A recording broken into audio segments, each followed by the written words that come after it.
Hey y'all, I'm James Wright and welcome to my shop. Today we are making a Moxon vise, and this is the kit that comes from Tay Tools, and so it's got a pretty nice piece of hardware on here.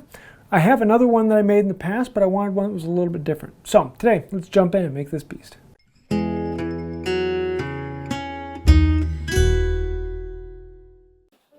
A Moxon vise. This is a great vise for when you are working with joinery, especially dovetails. It lifts it up, makes it a little bit easier to see and closer.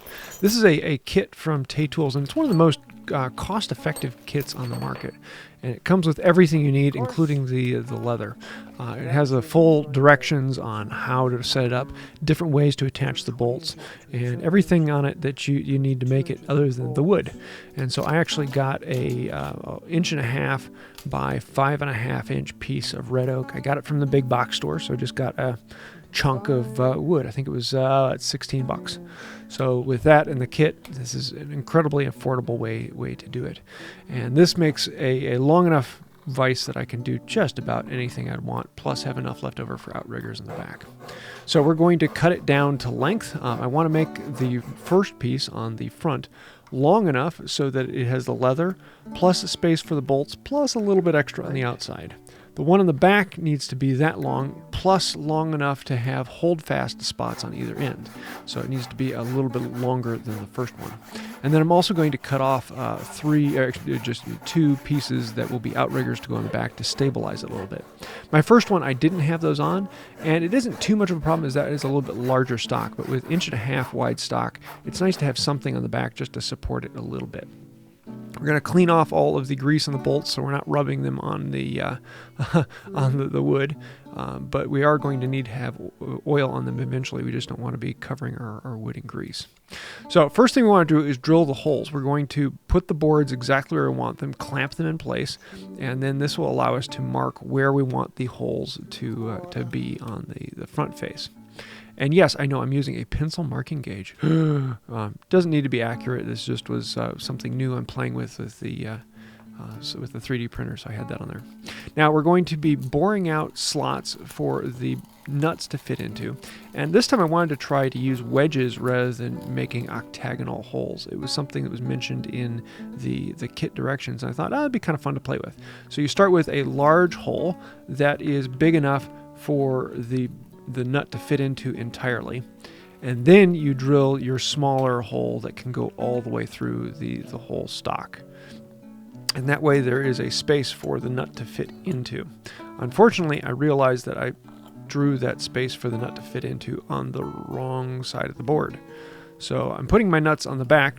It was designed to have a nut on the front that was countersunk, and then a nut on the back to sandwich it. That way the bolts always stayed in place, but I oopsied. So you'll see that a little later. Now we're working on notches that go on either end of the longboard, and this will be what allow the holdfasts to lock on. And we're going to be drilling a hole, chopping down, and then chopping in, and just taking off that waste rather than cutting in with a ripping saw. It's easier just to chisel it out and go at it. To feather in the shape from the rounded hole, you can use a file or a rasp to clean it out and get a nice clean slope in there. Just make sure your grain is going in the right direction so you're not going to be blowing out and diving underneath what you want. Now we're going to create outriggers that go on the back, and these will actually support it and keep it upright. And I want to do this with a sliding dovetail.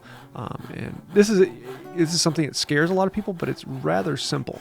You just want to create how deep do you want that dovetail to go, and then cut in at that depth, and then you can plane it out. And I just used a dovetail plane. I have a video on making one of those if you want to see it, but you can just come in with a chisel and remove the waste. For the slide that the dovetail goes into, I mark the lines on the board and then just angle the saw. Now I could use the dovetail plane as a guide for it, but I basically just eyeballed it. They don't need to be dead on perfectly tight, and you'll notice that when I'm done with this, there's quite a few gaps on it, and that's not a problem. It is completely functional and works just as well, and I like just going at it and having fun and not worrying about being perfect. Just make something that works and be very happy with it, because it works just as well as one that is done perfectly. And so this is one I wanted to just eyeball and have some fun with it. So we can remove most of the waste with the chisel and then come in bevel down. That allows us to get more of it.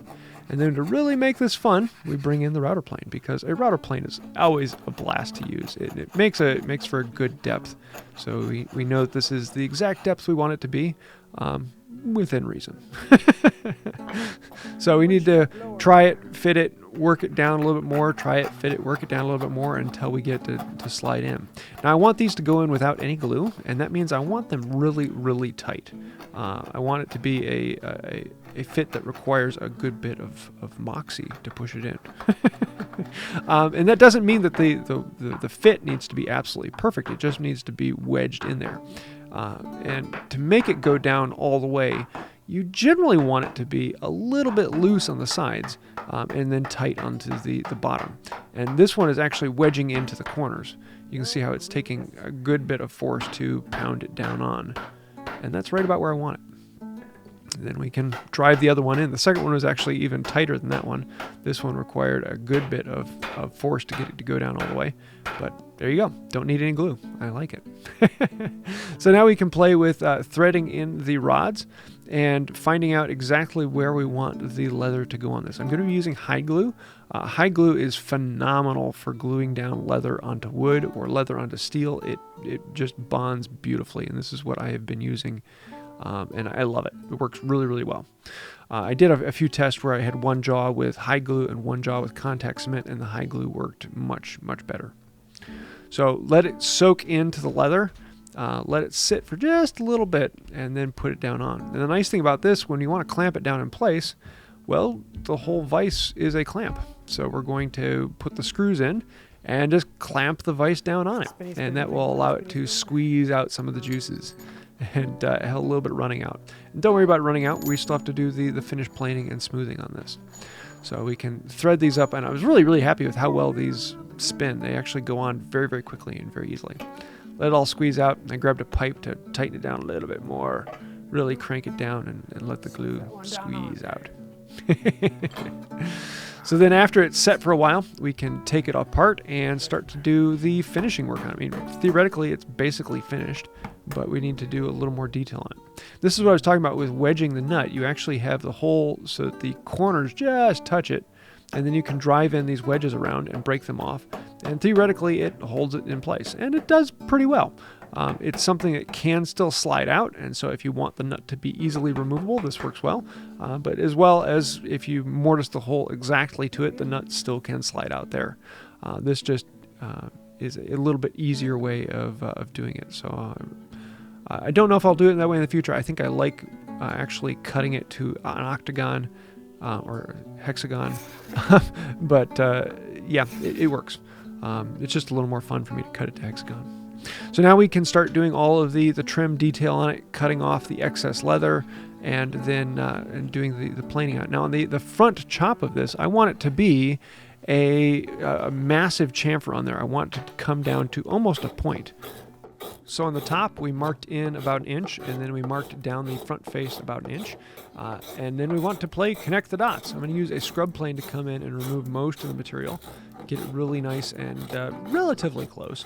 I have two different scrub planes, one that takes off a lot, and then this one, which is a much more shallower cut. I can get this one almost down on the line.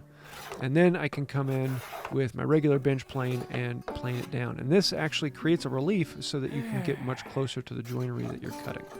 Smooth it all out and make it happy. Then we're going to chamfer all of the outside corners, round things over. A good cabinet rasp actually works really well on this. If you want to see a video I did recently on what's the difference between rasps and files on the second channel, it goes over this. And this is a hand stitch rasp, which feels really, really good. So we're going to clean that over. And then we're going to chamfer all of the front edges. All of this is just for looks. You don't have to do it, but it does really well. Any of the glue squeeze out that came through, being able to use a card scraper works really well. And I wanted to actually clamp the bolt so it doesn't spin. And in the plans it had a nut on either side of that back plate, but I messed up putting it on the wrong side, so I'm actually going to double nut and lock it down. And that will stop it from spinning. So we'll clamp this together and chamfer the corners. Yee. happy happiness. There's something about a really nice clean chamfer that feels good. Smoothing plane all the way along the edges and across the top. Some people would want to build a table across or a bench across the top. I actually don't like working with those on Moxon vices, but if you want a small bench, it's a great way to go.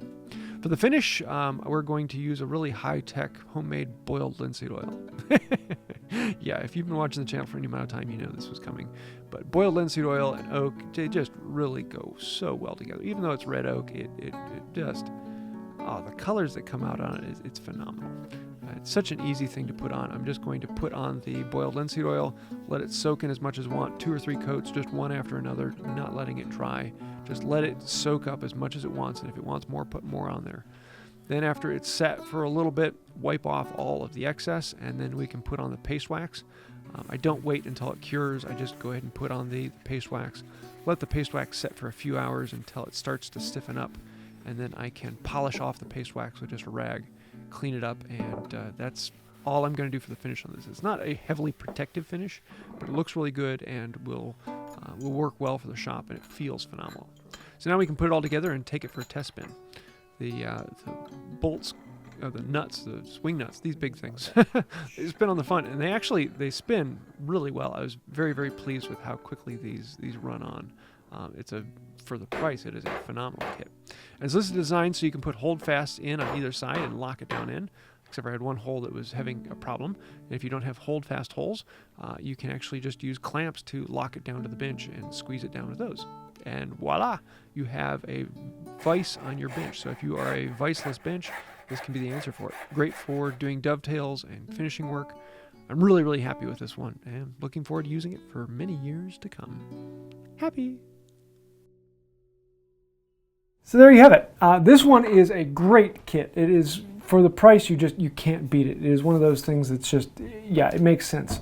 Now you can actually make it with wooden screws, which I have a video doing this. The problem is the tap and die for one of these cost more than the Tay Tools hardware kit. So you kind of one of those things. If you're going to be doing a whole lot of tap and die with that thread, it might be better to get this and just do it all wooden. I kind of like this one. The screws don't poke out towards the side you're working.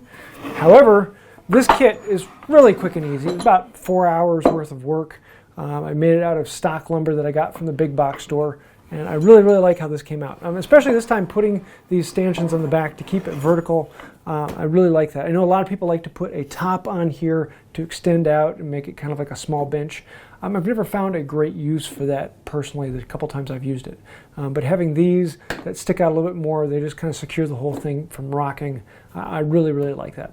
So I had a lot of fun with this. If you'd like to see a link to this kit, I'll leave that down in the description below. And I'd love to see the ones you've made. If you have any questions, comments, ideas, thoughts, let me know those in the comments. I do read through all of them and I answer as many as I can. So I'm really looking forward to seeing what you make. Also, I do want to say a huge thank you to the patrons on Patreon, members here on the channel, everyone who's clicked the join button, even people who've clicked the subscribe, ring the bell, and the like button. Those really do help out the channel, so thank you for that. If you do ever happen to meet anyone scrolling over to the side, tell them thank you. They are the patrons who are literally keeping the lights on and keeping this channel going. Without patrons and members here on this channel, we would not exist and not be able to keep doing this. So thank you for that. If you'd like to help out with that, there's a link to Patreon down below, or you can click the little join button and become a member here. So I think that'll do it for now. And until next time, have a wonderful day. If you're a go-getter, you're the type of person who really makes things happen and just is always with a lot of energy, you might be someone who has a lot of Moxon.